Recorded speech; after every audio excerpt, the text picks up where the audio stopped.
Сегодня мне хотелось бы поведать вам об одной из лучших инди-игр 2015 года, цепляющей своей красивой музыкой, красочной картинкой и трогательным сюжетом. О Ori and the Blind Forest.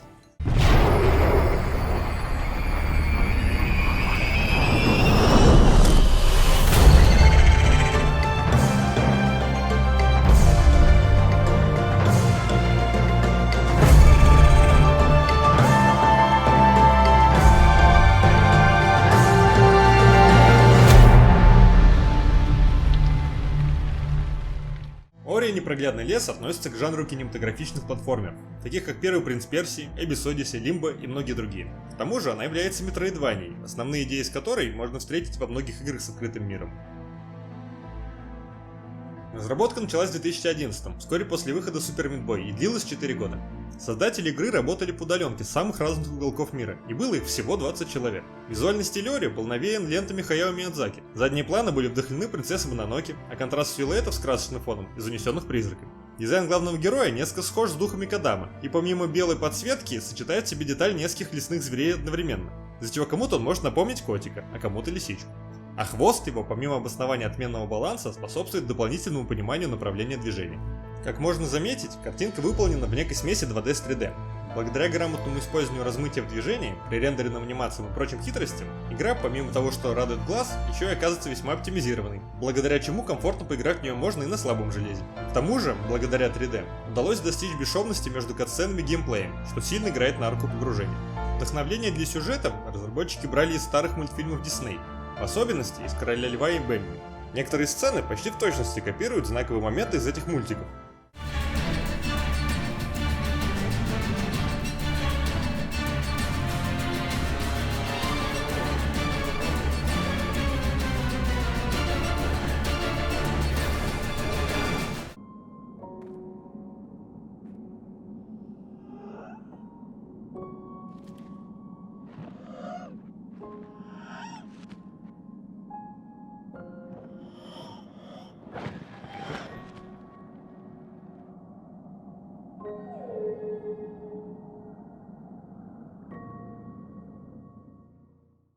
Притом от принцессы Мононоке взяли еще идею с духами леса, да и поиск Ори древом духов очень напоминает концовку этого фильма. А благодаря изданию Definitive Edition мы можем посмотреть и на начальные этапы разработки. Оттуда можно узнать, что одним из первых названий игры было Сейн. В первоначальном концепте для изучения способностей нужно было нажимать кнопки в такт мелодии.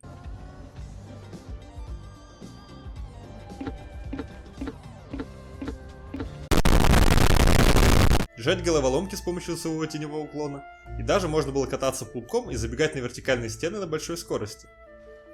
Ранее игра еще больше опиралась на физику и головоломки с разными взаимодействиями. И создатели раздумывали над идеей сделать для главного героя разнообразные смерти, некоторые из которых выглядят довольно жестоко для рейтинга 6+. В итоге они оставили только одну, самую безобидную. Еще можно заметить несколько отброшенных идей.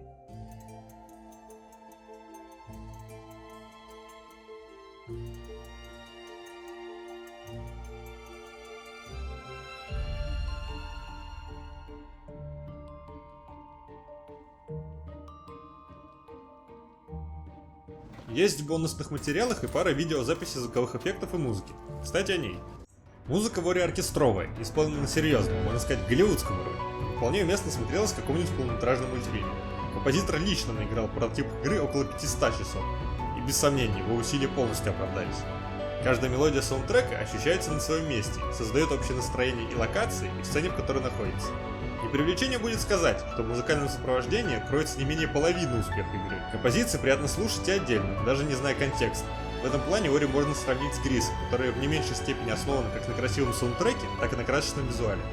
Авторы решили обойтись без использования динамической боевой музыки, что позволило настроить геймплей на довольно пацифистичный лад, не подталкивая игрока к постоянным стычкам, а скорее вызывая желание их по возможности избежать. Для добавления некой динамики к размеренному темпу мелодии, в них были добавлены разные звуки щипковых инструментов, тарелок и пианино, тонко подсказывающие темп прохождения локаций и разных скоростных участков. Собственно, пора бы рассказать о геймплее. Как и в любом порядочном платформере, в Ori и Ослепшем лесу присутствуют разнообразные противники. Сам главный герой напрямую с ним не сражается, за него это делает его огонек-компаньон Сейн.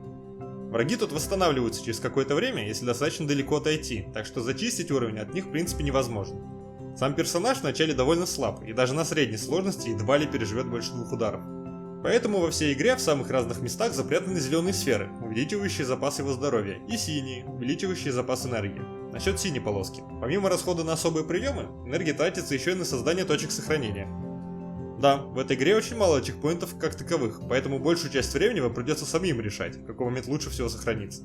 Делать это нельзя только около врагов и в неустойчивом положении.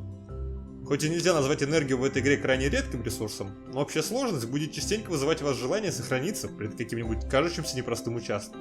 В плане хардкорности, среди 2D-платформеров, Ори нельзя назвать каким-то особо крепким орешком.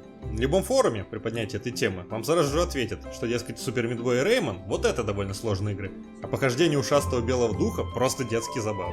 Но если рассматривать Ори в отрыве от своего жанра, как обычную игру, то количество смертей при первом прохождении вполне может сравниться с каким-нибудь Dark Souls. И не то чтобы в игре были такие опасные противники или боссы, которых тут практически нет. Здесь главную опасность представляет окружение. Разные ловушки, энергетические сгустки, крайне смертоносные лучи, которые мгновенно убивают вас при попадании, независимо от вашей прокачки. Но самое главное — колючки! Много колючек! Колючки повсюду! Короткие, длинные, рыжие, фиолетовые, на стенах, на потолке, под водой, в непроглядной тьме. Иногда Ори даже умудряется в них застрять, поскольку в некоторых местах он может к ним прилипнуть, как к какой-нибудь вертикальной поверхности. Благо дело, случается это нечасто, и общее впечатление от игры не портит. Еще здесь есть участки, в которых вам нужно от чего-либо убегать.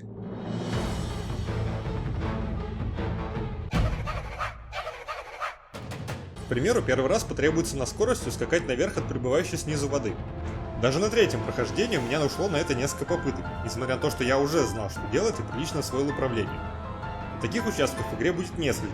Основная их сложность в том, что помимо необходимости микроконтроля персонажа в пространстве, перед вами иногда будут возникать неожиданные смертоносные препятствия, на которые может быть тяжело быстро среагировать при первом прохождении, не зная о них наперед. В любом случае, непроходимых мест в Ори нет, и управление тут довольно отзывчивое и приятное. Но если вам слишком запарно, сложность можно поменять в любой момент. Теперь поговорим о прокачке персонажа. Ее можно условно разделить на два типа: получаемые по сюжету способности и навыки за очки опыта. Возможность лазить по стенам, двойной прыжок, отскакивание от снарядов и прочие способности будут давать вам доступ в ранее недосягаемые места и постепенно упрощать исследование мира. Отдельно стоит отметить одну из первых получаемых способностей – отскок от снарядов, он же отскок от врагов. С ее помощью можно ведь не только куда-то допрыгнуть, но еще и развернуть снаряд на 180 градусов, прямо в лицо отправителю. А некоторых противников вообще можно сталкивать с обрыва. Так что после получения отскока все эти зверюшки не будут представлять особой опасности, и при желании можно проходить локации вполне миролюбиво. Второй элемент развития – это навыки, прокачиваемые за опыт, получаемый с врагов и с оранжевых сфер, спрятанных в лесу. Брать эти навыки можно на тех самых создаваемых вами точках сохранения. Местное древо навыков состоит из 3 веточек. Левая отвечает за увеличение урона в секунду.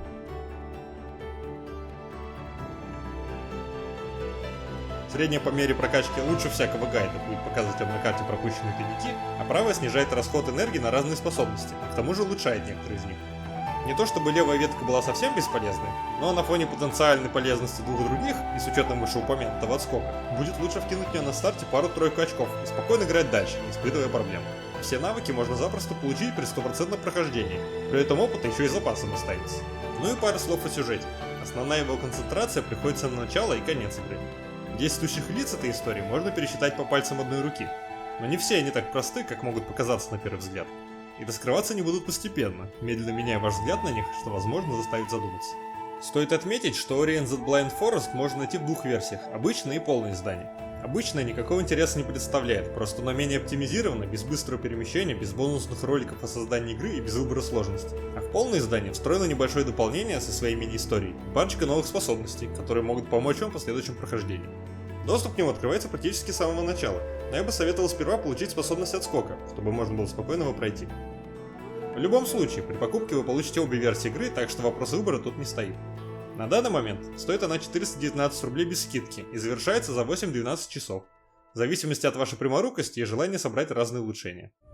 И в итоге красочная, с приятной музыкой и интересным сюжетом с ноткой светлой грусти, с необычными геймплейными решениями и умеренно сложная Ori and the Blind Forest получает от меня оценку 337 смертей на первом прохождении из 10. И помните, что даже в самом темном существе может теплиться свет.